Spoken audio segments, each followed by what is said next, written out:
Obviously, it's a very difficult loss today. Just really proud of my team. We only dressed 8 scholarship guys today. You know, we have guys playing out of position, coming off a really tough loss the other night at Rutgers and playing, the most talented team in the country. And just thought our effort was terrific. We played really hard. I thought we played inspired. Thought we executed well. Then they turned up. Obviously, they're really good. They turned up the intensity a little bit defensively. And I think we got a little bit fatigued, and foul trouble was an issue. Derek Pardon and Gavin Skelly getting their 4th fouls early there in the second half was tough for us because they started making a run, and we had a lot of reserves in the game. And when you play a good team and they start get it rolling, sometimes it's tough to bounce back. But even still through all that, I thought. We got a wide-open 3 from Skelly that would have given us the lead with about a minute to go. Thought we executed a great play with, 40 seconds to go on a slip to get Derek a dunk, and it just kind of slips through his hands. And so it was, disappointing the way the game ended, obviously. But give Michigan State credit. They're a championship-level program, and it wasn't going well for them early, and they kept fighting. And, they did what winning teams do. They found a way to come back and win.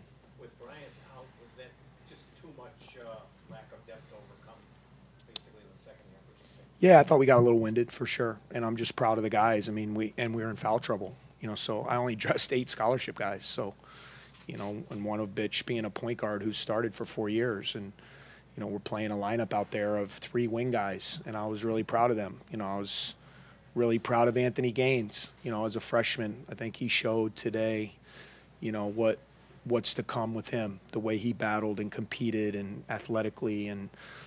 10 points, 5 rebounds, 4 assists, no turnovers, to come in. He's a big part of our future. So I'm just disappointed for the guys. I thought our effort was worthy of winning. Thought we did a lot of good things, and we just came up short.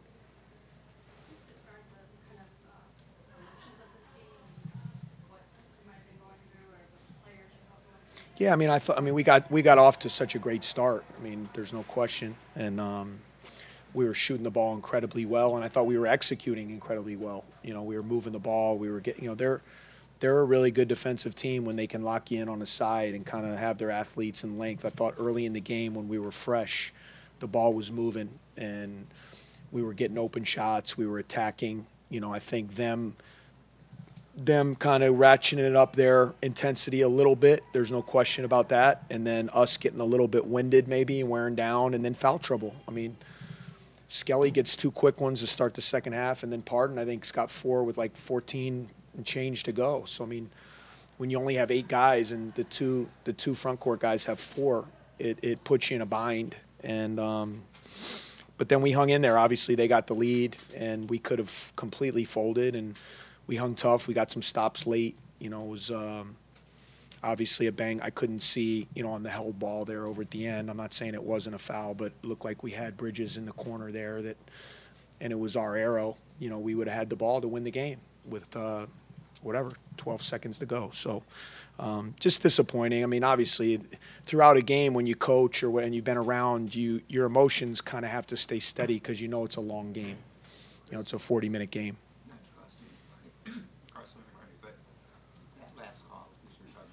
Yeah. Is that a call that a program gets sometimes? I don't know. Yeah, I kind of was blocked off. I thought we did exactly what we wanted to do. We trapped him in the corner. I thought we had our hand on the ball. And, look, Gene's a great ref, so I'm not going to dispute if he thought it was a foul. It was a foul.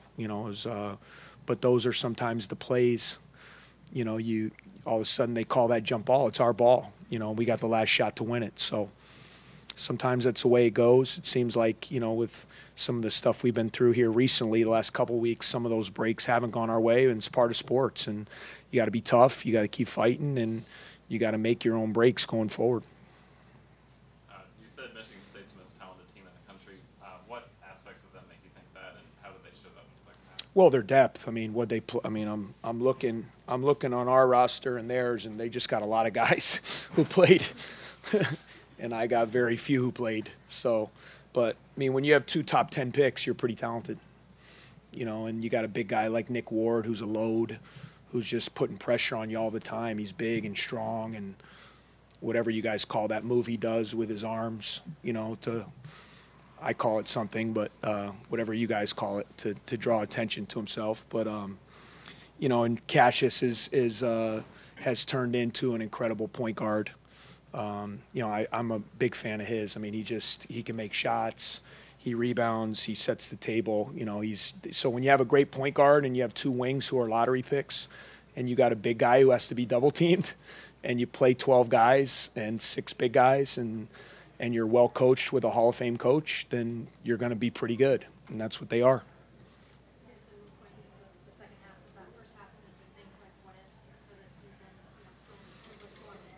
Yeah, I mean, it's hard to do that. I mean, I'm kind of beyond that what if. I mean, right now I'm about just trying to finish strong, with our guys and come, so much has been talked about, and rightfully so. I mean, what we have or haven't done this year, and where we could have been or what we should have done, and you can waste a lot of energy kind of going through all that. And right now we're just in a big stretch. You have 4 games in 8 days.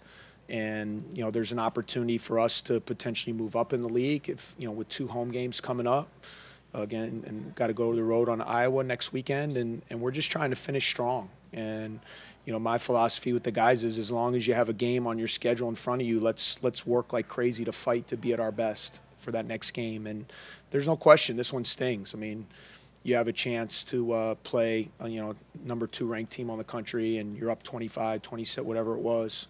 And the game's there for you to be had. You gotta try to dig down and find a way to win, and we just didn't do it. So there's no question this one stings. As a coach, when you give teams giving up like a 21-0 run, it seems like whatever, if you're calling timeouts, whatever you're running, they can't miss, your team can't make anything. Is that kind of a powerless feeling for you? Yeah, I mean, what I was trying to do is give our guys confidence. I know I'm pretty young maybe in age when it comes to the game, but I've been in basketball for, I feel like, a long, long time and been a part of so many games. And that happens at times. And what I was just trying to do is just relax the guys and steady their, everybody knows it's not going well. They're making a bunch of shots. I thought we had a couple toilet bowl shots there in the lane. We missed a 1-on-1. We missed a couple layups, a couple wide open shots. And all of a sudden it's a big run. The crowd, you start feeling it, especially when you have a big lead. So I was just trying to relax the guys, and we just never could get. I thought we executed some good things out of those time. You got to get a bucket just to get your guys back on track and okay, we're back now. Let's get to playing. And we only 3 field goals in the second half. So it's hard, especially when you're a little bit winded as it is. It's hard.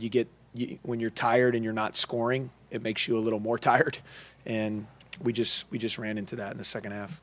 Do you have any update on McIntosh, and will he be able to return? Yeah, I hope so. Obviously, I hope so for him as a senior, but he's in quite a bit of pain right now with his shoulder, and we'll just play it by ear. It's a day-to-day thing, so it's just about when can he, start getting the movement and feeling the strength in it where he feels he can get out there and help his team. So I know he's dying. I know he wants to play. And, hopefully selfishly, a kid who's being a senior, you hope he has a chance to put that uniform on again because he's meant so much to our program the last 4 years.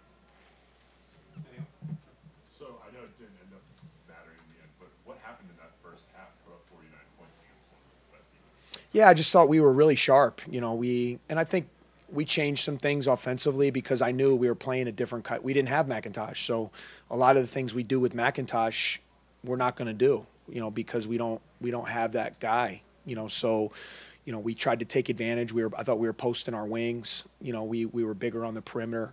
We were moving the ball. I thought we were sharing it well. I thought our defense obviously was really active. We caused some turnovers. We caused some misses, which led to some fast breaks. And we saw the ball go in. We got hot there. Felt like Vic couldn't miss. So, to put up 49.5 obviously shows what we're capable of offensively, and you just wish you didn't put up 11 in the second. So, all right, thanks, guys.